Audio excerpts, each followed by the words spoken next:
Hey there, fam bam, it's Friday. What are we doing? We're doing some back squats every 3 minutes. Sorry, let's go to our PT specific warm. I got really excited that we're back squatting again. So, PT specific 45-second wall sit. I'm doing this to specifically get some blood flow into our quads and in effect because of that into our tendons, because there's quite a few people that are dealing with some hair there, some patellar tendonitis, including myself. All right, then we have 30-second active hang on the pull-up bar. You guys know what to do here. Pinch the shoulder blades back and down, abs tight, butt squeeze, nice hollow body position. Then 10 each side, I dream of Genie. Not the press, it's just the I dream of Genie. Remembering when we do this, we don't want this to happen, all right? We're keeping this elbow in line with our shoulders. So have a strong hand that it's on. Don't forget about having this hand be strong so we don't plop down. Then 10 alternating bird dogs with cone on the back. From now on, bird dogs are gonna have the cone on that lower back, just so we can see with a visual cue that you're not dumping this into your lower back or really having flexion and extension going on. Because what we're doing with this bird dog is trying to gain midline stability and core tightness, both the same thing, while moving our extremities, okay? That's core to extremity work right there. Wink, wink. Then we have some 10 total alternating jump switch lunges here. We love those. And then 3 burpee pull-ups with controlled eccentric. Why are we doing burpee pull-ups? People are like, okay, I understand the pull-up, but why the burpee? Why are we doing the burpee? Because we want to work on that hip extension that is needed to come out of the bottom of a back squat. All right, so that's why we're doing that.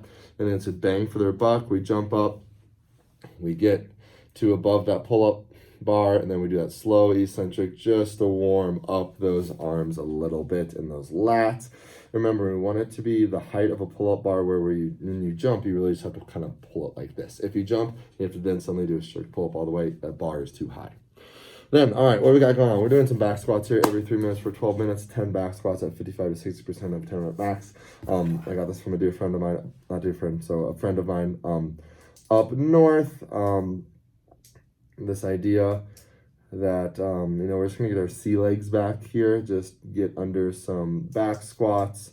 It's been a little while since we've back squatted, and there's a good amount of volume here to get us ready for MERV. So at 55 to 60%, it really shouldn't feel heavy. There should be no technique deviation going on, good technique the whole entire time.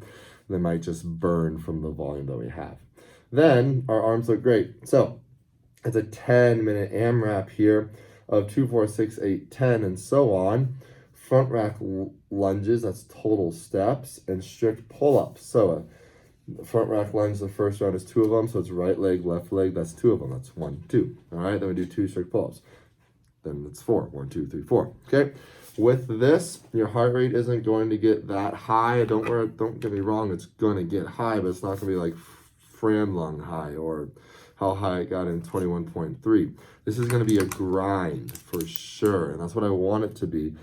And then that lunge weight is 115/75 pounds. I'm looking at this to be a weight that you can do, 10 to 14 lunges unbroken. 10 to 12 lunges unbroken. So that top is 12.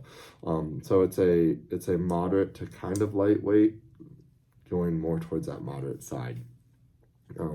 Because of that front rack position, your shoulders are going to get tired. Then I'm going to ask you to do some pull-ups, and it's going to get a little spicy and weird, and that's okay, friends.